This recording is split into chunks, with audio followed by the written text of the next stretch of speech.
접전 개발자입니다. 오늘은 여러분이 취업을 하게 되면 이후에 이제 자동차 인베디드 개발자가 되면 어떤 일을 시작하게 될지에 대해서 말씀을 드리려고 이렇게 영상을 한번 찍어봅니다. 우선은 그 전에 지금 취업 시장이 좀 굉장히 얼어붙은 것 같아요. 그래서 삼성전자가 최근에 이제 대규모 채용을 한다는 뉴스를 보긴 했는데 삼성전자와는 별개로 이제 자동차 쪽은 조금 예년도에 비해서 조금 줄 것 같은 느낌이 들고, 그리고 전반적으로도 소프트웨어 직무에 대한 구하는 부분들이, 사람을 구하는 부분들이 신입 쪽은 특히나 좀 더 눈에 띄게 줄고, 직 쪽도 조금은 줄어드는 느낌이 나는 것 같습니다. 그리고 제가 본 채용 공고는 지금 유라 코퍼레이션, 지금 영상 찍는 날을 기준으로 유라 코퍼레이션 소프트웨어 쪽이 열려 있고, 그리고 현대모비스 또 이제 얼마 전에 채용을 오픈한 걸로 보이는데, 관심 있으시다면 지원하셔서 이제 원하는 결과를 가져가셨으면 좋겠습니다. 뭐 제 영상이 그거에 대해 뭐 큰 도움은 안 되겠지만, 우선은 이제 여러분이 정말 열심히 해서, 그리고 면접도 잘 보고 시험도 잘 치고 해서 취업을 했어요. 뭐 그게 1차사가 됐던, 혹은 완성차 OEM이 됐던, 뭐 아니면은 이제 기술 영역을 하는 회사가 됐든, 셋 중에 하나에 취업을 했다고 가정을 하겠습니다. 물론 세 개의 이제 회사에서 하는 일이 같지만 달라요. 같지만 다르다는 거는 무슨 뜻이냐면은, 같은 목표를 향해 나아가지만 이제 서로 그거를 완수하기 위한 롤이 조금씩 다릅니다. 완성차는 이제 주로 사양 개발이나 이제 리소스 관리를 주로 하는 게 완성차고, 이제 1차 벤더는 그거에 대한 생산, 그리고 제품을 생산하기 위한 이제 제품 생산이라고 하면은 이제 한 제어기의 하드웨어부터 소프트웨어까지 그게 다 있어야 되니까, 이제 1차 벤더사 같은 경우에는 이제 하드웨어 팀, 뭐 시스템 팀, 검증 팀, 소프트웨어 팀 다 붙어서 그 하나의 제어기를 만들기 위해서 이제 다 같이 뛰어들어서 하고, 이제 뭐 하드웨어나 소프트웨어 그리고 검증 같은 부분들은 1차 벤더에서 또 하청을, 이제 기술 영역을 많이 줘요. 그래서 이제 하드웨어 같은 경우에는 뭐 아트웍이라든지 뭐 그런 부분을 맡길 거고, 이제 소프트웨어 같은 경우에는 이제 우리 뭐 사양이 이러이러한데 개발할 수 있냐 없냐, 그렇게 해서 이제 할 수 있다 하면은 이제 기술 영역 쪽으로 넘어가는 거죠. 오늘 말씀드릴 부분은 이제 그 세 가지 회사 중에서 어느 회사에 속하냐라고 하면은 이제 기술 용역 회사에 속하는 내용이 됩니다. 왜냐면 뭐 1차사에 대한 내용도 좀 어느 정도 알고 있지만, 제가 제일 현장감 있게 설명할 수 있는 부분은 기술 용역 하는 회사이기 때문에, 그거에 대해서 이제 조금 말씀을 드리도록 하겠습니다. 자, 여러분이 공차로 합격을 했습니다. 아주 잘된 일이죠. 축하할 일이에요. 그래서 이제 다 가게 되면은 이제 여러분이 생각하는 이제 소프트웨어 개발자, 뭐 웹이나 앱 그런 거를 떠올리시면은 뭐 서로 막 무슨님, 제이스님, 뭐 왓슨님, 존스님, 뭐 그렇게 하면서 이제 서로 님 호칭으로 이제 그렇게 하면서 이제 수평적인 뭐 토스나 네이버나 그런 느낌으로 하는, 뭐 커피챗도 하고, 뭐 데일리 스크럽 뭐 이런 거 하고, 판교 막 애자일 하게 해주세요 뭐 이러면서 이제 하는 그런 거를 상상하셨다면은, 이제 인베디드 개발자는 조금 다릅니다. 인베디드 개발자는 아무래도 하드웨어가 엮여 있고, 아무리 소프트웨어 기술 영역을 하는 회사라도 하드웨어를 알아야 돼요. 왜냐면 하드웨어를 모르면은 디버깅 하는데 굉장히 힘이 많이 들고, 그리고 이제 그 하드웨어가 어떤 기능을 하는지 모른다면은 내가 구현할 기능이 뭔지 알 수가 없어요. 그렇기 때문에 조금 제조업 같은 분위기도 살짝 들고 그런 편입니다. 네. 레인베디드가 좀 혼종이에요. 그 완전히 소프트웨어도 아니고 완전히 하드웨어도 아니고 뭐 현실 세계와 어쩌면 역설적이지만 어쩌면 피지컬 AI와도 가장 맞닿을 수 있는 부분이 아닐까, 그렇게 저는 얕게 생각을 합니다. 아무튼 이야기가 또 딴 데로 새버렸는데, 예, 여러분이 취업을 했어요. 그러면 딱 들어오겠죠. 뭐 한 3월이나 1월이나 그쯤에 들어왔어요. 그러면 이제 여러분은 뭘 하냐? 여러분은 뭘 할지 알 수 없어요. 솔직히 말하면 그 팀에서 무슨 프로젝트를 지금 하고 있는지도 알 수 없고, 뭐 과제가 있는지 없는지 그것도 알 수가 없고. 그래서 이제 신입이 딱 떨어졌겠죠. 이제 여러분이 갈 실의 선배님들은 그 상태에서 이제 뭐 과제가 하고 있다면 여러분은 그 중간에 뭐 끌려가겠죠. 그 과제, 이 과제가 만약에 뭐라고 해볼까요? 썬루프를 만드는 프로젝트다 하면은 여러분이 썬루프 개발 과정에 토탈 한 1년인데 1년 중에 한 6개월 남을 때 왔어. 그럼 한 절반 정도 된 거잖아요. 그럼 뭐야? 6개월치가 이미 앞서가고 있단 말이야. 그러면은 그거 따라가기가 엄청 힘들어요. 왜냐면 내가 처음부터 했으면 그 6개월간의 히스토리를 알 거 아니에요. 뭐 이거는 왜 이렇게 됐고 저거는 무슨 이유 때문에 그렇게 됐고, 그거를 이제 어디 로그나 그런 거를 봐도 그거를 한 번에 습득하기가 사실 굉장히 어려워요. 타임라인이 이제 잘 정리가 안 되기 때문에. 그런 상태로 가가지고 여러분이 그러면은 할 수 있는 일은 뭐가 있냐? 사실 노가다 작업이 여러분이 할 수 있는 첫 일이에요. 여기서 노가다 작업이라는 것은 무엇이냐? 여기에 우리 제미나이 나노 바나나 2가 이제 친절히 V 모델 개발 및 검증 프로세스 요거를 만들어 줬어요. 제가 만들어 달라고 하니까. 소프트웨어라는 거는 만들 때 그냥 만들어지지 않아요. 이제는 다 설계를 하고 코딩을 하고 그거에 대한 검증을 다 해야 돼요. 그래야지만 자동차에 넣을 수 있는 소프트웨어가 되는 거예요. 그러면은 여기에서 요구사항 정의, 뭐 RS 분석, 그리고 AD 아키텍처 설계, 그리고 DD 상세 설계, 요 문서들이 다 인증을 받아야 돼요. 에이스파이스라고 하는 문서에 인증을 받아야 돼요. 심사를 받아야 돼요. 그러면 그 양식의 규격에 맞게 써놔야겠죠. 여기서 말하는 상세 설계라는 것은 함수 단위 설계예요.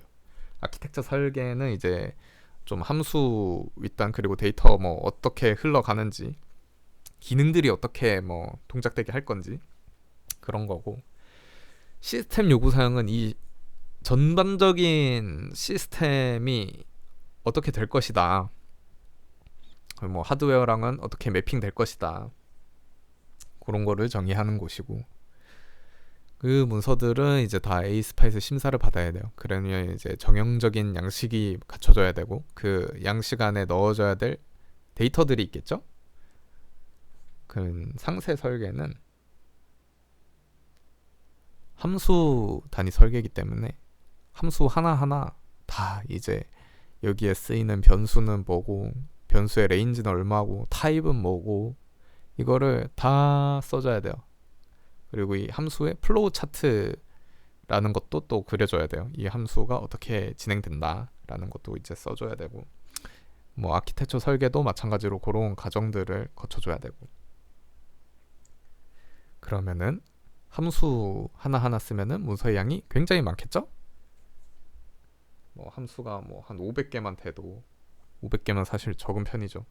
시스템 하나에 500개만 돼도 500개에 달하는 그 함수의 문서를 다 써야 되니까, 이런 거를 이제 여러분이 쓰게 될 가능성이 높다.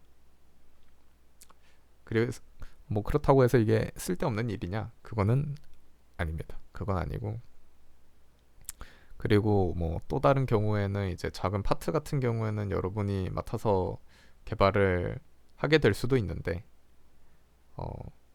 만약에 저라면은 제 입장에서는 근데 온지 막 온 신입을 개발을 시키진 않을 것 같아요. 왜냐면 이 시간이 보통 없어요. 보통 이제 항상 시간이 쫓기기 때문에 이제 시키지 않을 것 같고, 그냥 뭐 연습 삼아 저도 개발을 하고 뭐 그 친구도 이제 그러면 이 기능에 대해서 한번 짜봐라 정도로 하겠죠. 제가 검토를 하고 뭐 이런 부분 왜 이렇게 생각했냐 물어보고 뭐 그런 식으로 체험판으로 이제 투 트랙으로 가겠지. 이 친구한테 온전히 맡긴다는 거는, 그거는 이제 첫 번째는 이제 그 친구를 굉장히 신뢰한다거나, 두 번째는 이제 진짜 내가 그 정도를 안 맡기면 커버가 안 될 정도로 지금 뭐 일정이 타이트하다거나 인력이 빵꾸가 났다거나 그런 이제 안 좋은 경우가 있을 것 같네요. 그리고 이제 요 사이클에서 개발까지 왔어요. 개발까지 왔다면은 이제 요 검증 프로세스를 다 거쳐야 되거든요. 근데 보통 요 정적 검증이라고 중간에 정적 검증이 있거든요. 정적 검증까지는 하는 경우, 개발자가 하는 경우도 있어요. 그럼 거기서 만들었다고 하면은 이제 정적 검증 레포트 등 결과를 가지고 이제 보통 미즈라 룰을 많이 쓰거든요. 미즈라 룰 검증 그거를 써서 코드 매트릭이랑 이제 그거에 대해서 패스될 수 있게끔 이제 코드를 맞춰서 수정을 하는 거죠. 미즈라 룰에 맞게. 이제 그런 정적 수정하는 과정들도 어렵지 않기 때문에 그런 것도 이제 신입 사원을 한번 시켜볼 만하죠. 그래서 이제 정적 검증을 싹 하고, 근데 정적 검증을 하는 중간중간에 이제 실제 부하물을 동작을 계속 시켜보는 편이 좋아요. 많이 시켜볼수록 이제 내가 나중에 찾아야 할 디버깅 포인트가 줄어듭니다. 왜냐면 한 번에 다 내놓고 이제 한 번에 동작 돼야 되는지 검사해야지 이러면은 내가 고친 코드에서 어디가 깨졌는지 잘못됐는지 찾으려면은 엄청 힘들어요. 그게 내가 짠 코드도 아니고, 설령 내가 짰다고 해도 어느 부분에서 어떻게 고장났을지 알아야 되는 그 포인트가 많아지잖아요. 디버깅 포인트가. 디버깅 할 때 중요한 거는 이제 디버깅 포인트를 줄여 나가는 게 중요하거든요. 그러면 내가 고친 건수가 만약 400건이에요. 미즈라 위반이 룰이 400개가 떴어요. 그럼 400개 다 고쳤어요. 그러고 저 여기 테스트 해야지 하고 했는데 기능이 동작이 안 돼.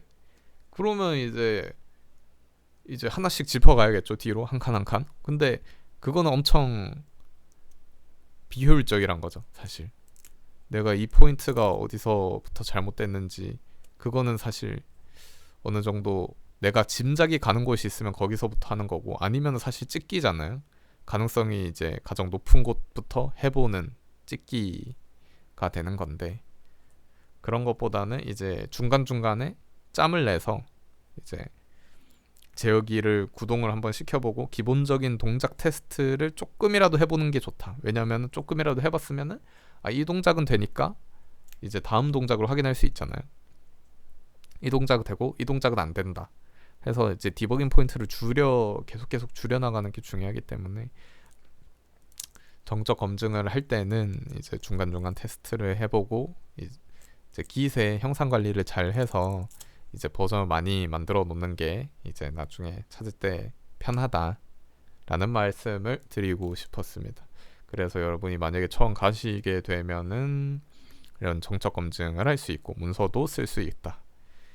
그래서 이거는 이후에 이제 통합 테스트 시스템 인수 이거는 이제 검증팀에서 할 거니까요. 이제 크게까지는 신경 안 쓰셔도 되고, 만약에 갔는데 이제 여러분이 이제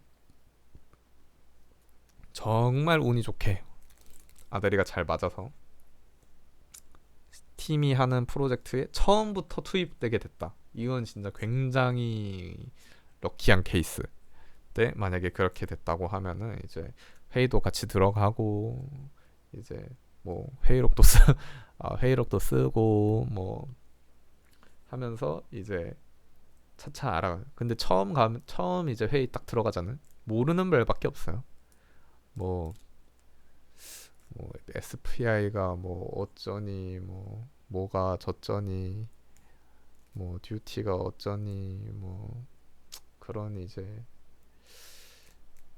어려운 그러니까 단어가 이제 소프트웨어만 공학했으면은 이제 전자공학이나 뭐 다른 걸 전공했었으면은 달랐을 수도 있는데 소프트웨어만 공학해서는 전공에서는 들어가면은 회의록을 쓰는데 못 알아듣는 내용이 엄청 많아요. 그래서 저는 항상 쓰고 나서 선배님한테 검토를 항상 맡았어요. 항상 이게 무슨 말인지 잘 모르겠다 썼는데 한 번만 확인해 주시라고 그렇게 썼던 시절이 있었죠. 아무튼 아 그랬습니다. 네, 그랬고 또 하게 되면은 이제 뭐 설계 문서부터 쓰는 거죠. 이제 맨 처음에 하면은 이제 제 여기에 사양을 줄 텐데 이제 그거를 가지고 여기에서는 어떤 기능이 되어야 된다라는 그 통합적인 사양이 있을 거예요. 통합적인 사양을 가지고 이제 그거를 가지고 SRS를 만드는 거예요. 그 SRS를 가지고 SWAD를 만드는 거고 아키텍처를 만드는 거고 그 문서로 이제 SWDD 상세 설계를 만드는 건데 보통 이제 상세 설계를 한다는 것은 요거 뷰이 모델대로면은 함수 단위까지 이미 다 짜고 코딩을 시작하는 거잖아요. 근데 그러기가 굉장히 어렵거든요, 사실. 왜냐면 사양이 중간중간 바뀌기도 하고 생각했던 대로 안 되는 경우가 훨씬 많을 거잖아요. 생각했던 대로 100% 맞아떨어지는 경우보다. 그러니까 보통은 이제 이게 아키텍처가 정적 설계가 있고 동적 설계가 있어요. 동적 설계는 이제 전체 이 시스템 단위로 봤을 때의 그 다이내믹한 그러니까 뭐 데이터가 왔다 갔다 하는 그런 거고 이제 정적은 아주 큰 그러니까 컴포넌트 단위 컴포넌트 단위별로 설계하는 거라서 그 정도만 짜고 이제 그러니까 정적까지만 짜요. 컴포넌트별로 이거는 무슨 컴포넌트다. 그리고 뭐 데이터 교환은 어떤 방식으로 할 거다까지만 짜고 이제 코딩을 해요. 그리고 코딩을 한 걸 가지고 그러면은 이거는 소스에 함수랑 다 써져 있으니까 상세 설계는 쓰기 쉽겠죠? 그냥 그거를 함수를 그대로 갖다 붙여서 쓰면 되니까 그렇게 보통 이걸 역설계라고 하는데 문서는 역설계가 많이 나가죠. 그런 이제 역설계 과정도 거치실 수 있을 겁니다. 그래서 오늘은 여러분이 SI라고 하죠. 이제 기술 용역 회사에 처음 소프트웨어 엔지니어 신입으로 가면 어떤 일을 하게 될까라는 얘기를 좀 두서없이 해봤는데 이런 일들을 하게 될 것이다. 에 대한 내용이었습니다. 감사합니다.